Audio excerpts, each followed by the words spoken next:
version. And in a little bit, we're going to hear another one. I want to tell you a story. Christmas time is about stories. Well, there was once a farmer. He had had some really lean years. Struggled to put food on the table, let alone have anything to sell. One year, as it happened, he had a bountiful crop, including the little grapevines that he grew on his cottage door. And in gratitude for what God had given to him, he took a bunch of the most perfect grapes imaginable, took them to the nearby monastery. And there he knocked on the door, and the porter came and opened it up. And the man said, I want to give these to you,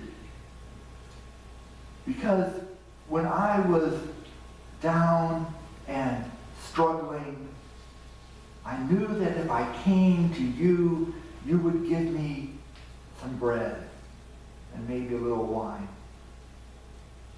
This is my thanks for all that you have done. And with that, he left. The porter looked at these grapes, and he marveled at the beauty that God had created. And he said, I can't keep these. I'll give them to the abbot. The abbot's been so good to me and taught me so much about my faith. He deserves these grapes. And so he took them to the abbot. The abbot thanked him, and when he was alone again, like the porter, marveled at the intricacies of how the grapes were connected to the vine and all of the aroma of the grapes. And he said, I know someone who's more deserving than I. I know a brother of our order who's been sick for a long time, a truly holy man. I'll take them to him. He deserved it. And so he did. And having been thanked, the abbot left. The elderly brother, who had been in the order for so many years, looked and touched and felt the weight in his hands and said, this is truly a gift from God. But I know someone who deserves them more. I'll take them to the cook. For the cook has fed me the best and tried to strengthen me and sustain me and encourage me with this wonderful cooking. And so he did. And the cook, having thanked him, returned to his station. And he thought, oh, I could make jam or jelly to put on our morning toast. I could make wine from this. But I know someone else. Someone who is truly deserving. And so he left the kitchen and went down to the gate and found the porter. Because the cook said the porter spends so much time alone.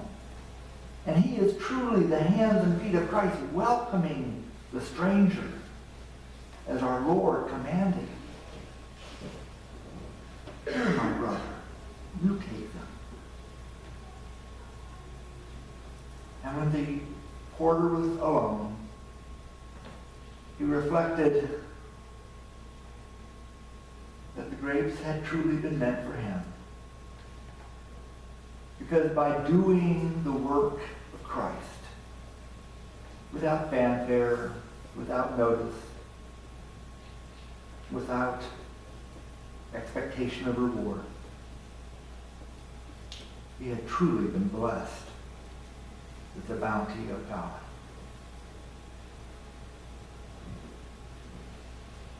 And I want you to hear that story from Matthew's account, from the Message.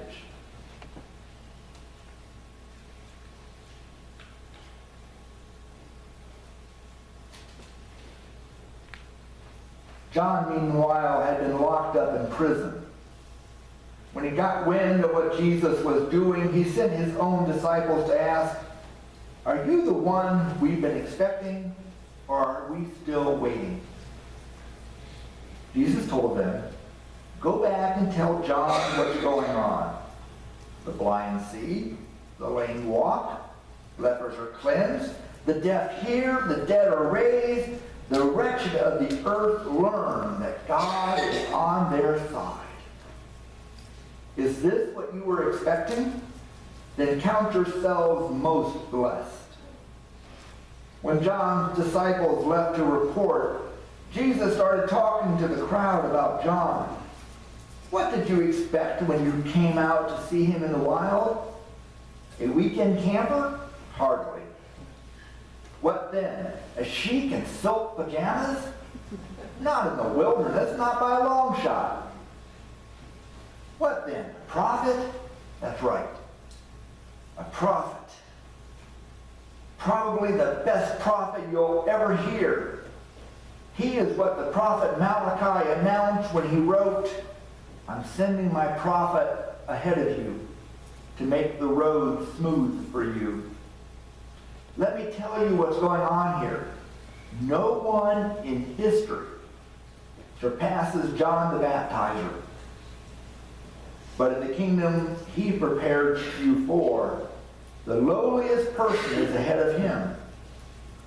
For a long time now, people have tried to force themselves into God's kingdom. But if you read the books of the prophets and God's law closely, you will see them culminate in John teaming up with him in preparing the way for the Messiah of the kingdom.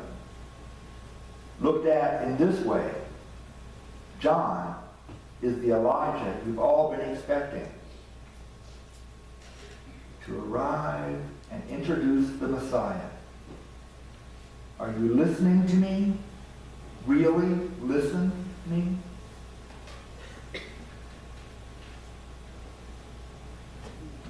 This is a time of waiting, of watching, of hoping. Seeing the sun come up over the sapphires each day. We can marvel at what God is doing. We can look and say, God has brought me through the night and has risen me from the sleep and has blessed me with a new day. Every day that you do that, you become more and more convinced that God is at work in your life. This is not the passive, cuddly, quiet kind of God. This isn't the baby plastic Jesus that you have out for a few weeks and put away. This is a God that will not be confined by time or season or man or woman's best efforts or worst inclinations. This is a time of watching, because the world is watching to see how you're going to act while you're waiting for the return of the Messiah. At Thursday's church conference, the district superintendent gave us a pop quiz. It was great. It was humbling. One of the questions, and you'll be getting this yourselves, not today. One of the questions was, can you name 3 cashiers where you shop? Yes. Some of you are shaking your heads, yes. Maybe not the same store, but 3. But the question on the test was, can you name 3 at the grocery store? A little harder. Do you know what concerns them? Do you know anything of their story?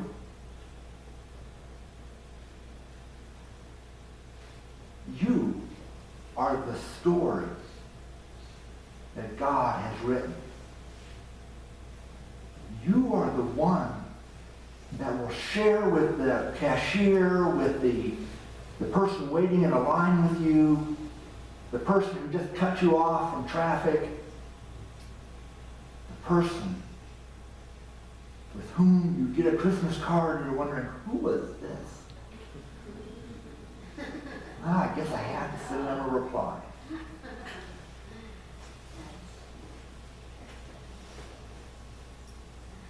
It's a time of watching. People are watching you. They're wondering, why are they celebrating Christmas? Look at their life. They've got problems, they're getting older, they're getting sick, they've got family issues, their car won't start. All the stuff that happens to us. And the world is wondering, why, after all you've been through, all that you've seen unfold around you, do you still watch and wait and hope and pray for the coming of the Messiah? Just as the sun comes up over the mountain and pours light into this valley, just as the sun rises in the valley, the sun has risen in you. That's what John the Baptist was telling us. He's coming. He is coming. Make yourselves ready, because this is worth waiting for.